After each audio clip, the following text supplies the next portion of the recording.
याचं साखरेचे उत्तर मला सरकारकडून घ्यावंसं वाटतंय. भाजपकडून अजितजी आपल्याबरोबर आहेत. सरकारचा साखर निर्यात धोरणाचा निर्णय भंपकपणा असल्याचा आरोप थेट शेतकरी नेते याला करतात आपल्यावरती. नाही, राजू शेट्टी सिनियर लीडर आहेत. व्यक्तिगत पातळीवरती मी त्यांचा आदर करतो, पण राजू शेट्टी साहेब आपल्या विधानामधलीच जो विरोधाभास आहे, हम्म. विरोधाभास मला असं वाटतं आपण खूप सिनियर आहात, त्यामुळे शब्द निवडताना आपण अतिशय संयमानं आणि जपून निवडले पाहिजे. आपणच म्हणता या निर्यात बंदीनं तसा फारसा काही फरक पडणार नाही आणि दुसरीकडे आपण म्हणता हा भंपकपणा आहे. राजू शेट्टी साहेब, आपण शेतकऱ्यांचे नेते आहात, मी स्वतः शेतकरी आहे, आपण आमची बाजू घेता अतिशय चांगलं आहे. पण सातत्यानं पिंक पॉइंट करून तुम्ही भारतीय जनता पार्टीच्या ताब्यामध्ये लोकांच्या ताब्यामध्ये साखर कारखाने हे जे सांगता ना, तुम्ही सांगितलं पाहिजे. तुम्ही कधी काळी ज्यांच्या सोबत होता 1985 पासून त्या शरद पवारांनी झुलवत ठेवलं साखर कारखानदारांना आणि सातत्यानं तुमचं काम करतो म्हणून दिल्लीला न्यायचे आणि ही सगळी साखर लॉबी आपल्या घरगड्यासारखी शरद पवारांनी वापरली.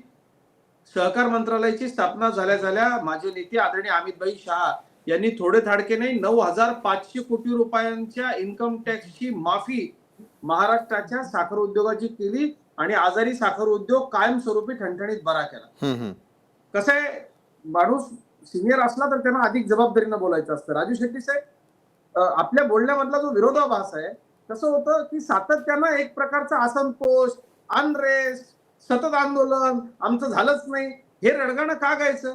तुम्ही थोडंसं कौतुक करा ना की केंद्र सरकारनं 9,500 कोटी रुपये जे 85 पासून साखर कारखानदारांना दम देऊन त्यांना राजकीय कारणासाठी वापरून घेतलं जात होतं, त्यातनं अमितभाई शहांनी मोकळीक दिली आपल्याला. एकूण देय रक्कम कारखानदारांची किती हो? तर 40,339 कोटी रुपये ऊस तोडणी आणि वाहतूक खर्चासह. आता याच्यापैकी थकबाकी किती आहे साखर उद्योगाच्या अहवालाप्रमाणे?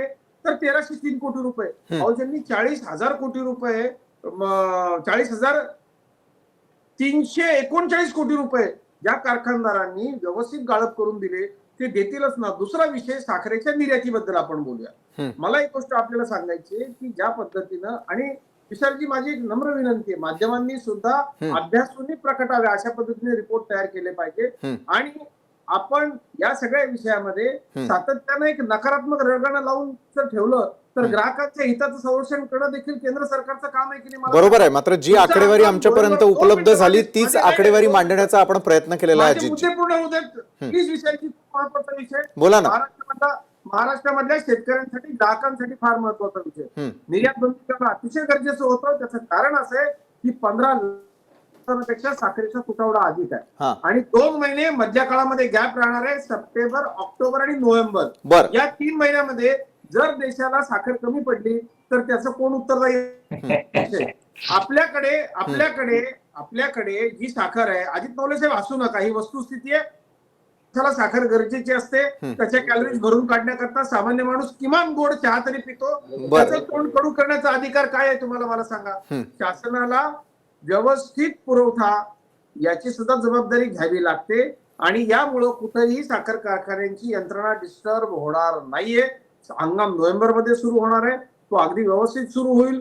FRP ला त्याला कुठेही अडचण येणार नाही. 1,300 कोटी द्यायचे फक्त, ते सुद्धा कारखाने नीटपणे देतील याकडे सरकार. बरं, तुम्ही ग्वाही देताय की शेतकऱ्यांना त्यांचे जे थकबाकी आहे ती मिळणार? तयार झालाय तेव्हापासून या सगळ्या गोष्टी आणि आंदोलक नेते या सगळ्यांचं सिरियसली ऐकून घेण्याच्या संदर्भामध्ये निदान कारवाई काहीतरी होती.